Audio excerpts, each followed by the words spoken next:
রমজান তো বেশি দিন বাকি নেই, ঠিক না? কি ইফতারির পরশা বসবে চকবাজারে, ঠিক না?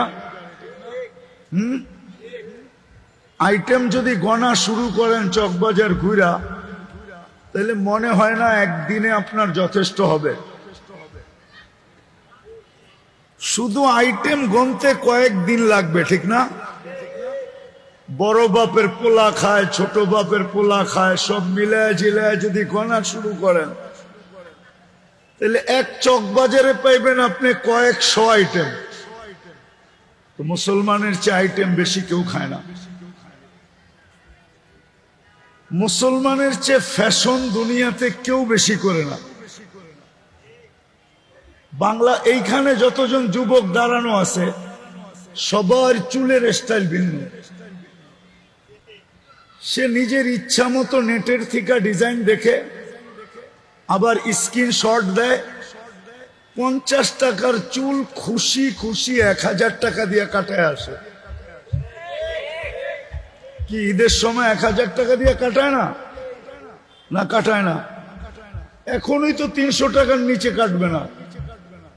কি যুবক, কত কত? আরে বলো না, 300 টাকার নিচে কাটবে না।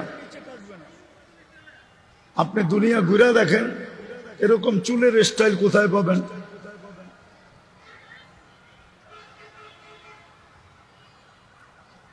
যারা সারা মাস বাকি খায়, সারা মাস বাকি খায়, বাকি বাকি বুঝেন? আরে মনে হয় বোঝেন না। কার্ড আছে, কার্ড, এটা পাঞ্চ করে আর খায়। মাসের শেষে বেতন পায়, অ্যাকাউন্টে জমা হয়, সবগুলা যেই যেই দোকান থেকে খাইছে ওইখানে চলে গেছে।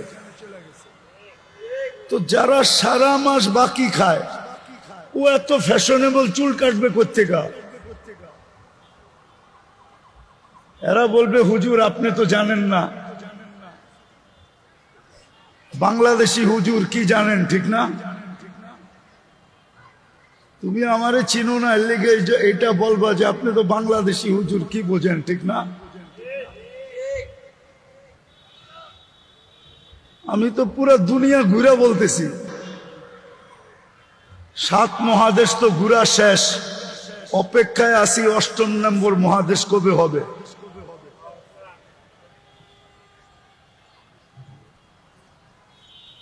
যাদের কালচার দেখা তোমরা চুল কাটো, ওই দেশ ঘুরতে ঘুরতে জুতা শেষ।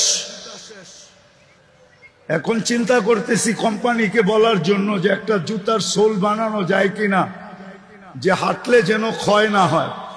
আমারগুলা তো ক্ষয় হয়ে গেছে। আমি তো দুনিয়ার কোথাও দেখলাম না যে এত স্টাইলে চুল কাটে। বাংলাদেশের যুবকরা যে স্টাইলে চুল কাটে।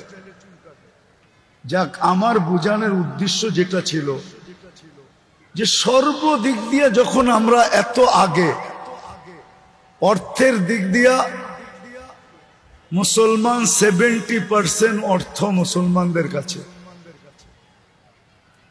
আপনি সার্চ দেন এখানে বসা, দেখেন সুইস ব্যাংকে সবচেয়ে বেশি টাকা কাদের।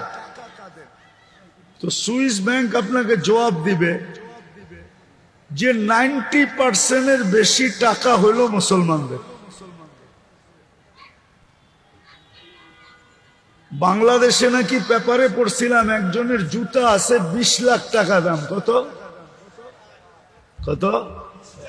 ও কি পায়ে দেয় না মাথায় দেয়? 20 লাখ টাকা পায়ে দেয়। ওটা তো মাথায় নিয়ে ঘোরা দরকার, ঠিক না? আপনি দেখেন দুনিয়ার দ্বিতীয় ধনী বিল গেটসের জুতা দেওয়া আছে নেটের ভিতরে। ওর জুতা কয় টাকা দাম, ওর প্যান্ট কয় টাকার দাম, ওর টি শার্ট কয় টাকার দাম। দুনিয়ার সবচেয়ে দামি জিনিস ব্যবহার করে মুসলমান। কিন্তু আমার শেষ কথায় চলে আসছি, সবকিছু যখন মুসলমানের কাছে, তো আমরা দুনিয়ায় এত নির্যাতিত কেন? সারা দুনিয়ায় সবচেয়ে নির্যাতিত কে? হ্যাঁ, কেন? অর্থ তো দেখাইলাম যে অর্থ 70% মুসলমানদের কাছে। দুনিয়ার 10টা দেশ যদি ইচ্ছা করে, 10টা দেশ, আমি নাম বলে দিব, এই 10টা দেশ যদি ইচ্ছা করে যে সারা দুনিয়ার মুসলমান দেশ ব্যতীত যত দেশ আছে সব আমরা এক বৈঠকে কিনব, এরা কিনতে পারে। 10টা দেশ মিলে কিনতে পারে সারা দুনিয়াকে।